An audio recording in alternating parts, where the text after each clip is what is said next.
तो कैसन सत्ता के चढ़ल बुखार, न कोई बात बूझे। कैसन सत्ता के चढ़ल बुखार, न कोई बात बूझे। सिर्फ कुर्सी के सभे हकदार, न कोई बात बूझे। कैसन सत्ता के चढ़ल बुखार, न कोई बात बूझे। गरीब तो झुलस रहे हैं भैया, कैसे?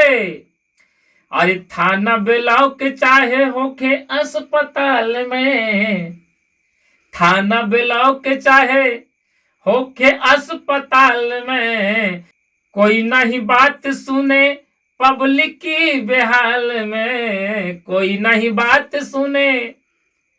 थाना ब्लॉक चाहे होके अस्पताल में, कोई नहीं बात पूछे पब्लिक की बेहाल में। लेत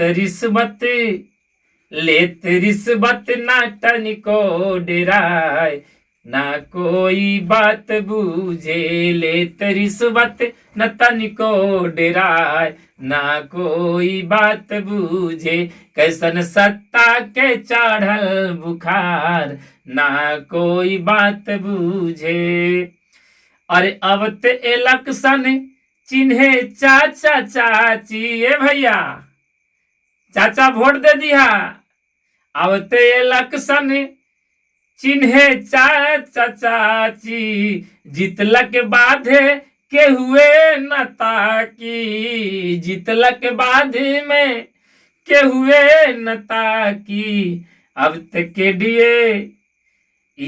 डीए करते बागुहार, न कोई बात बूझे। कैसन सत्ता के चढ़ल बुखार, कोई न बात बूझे।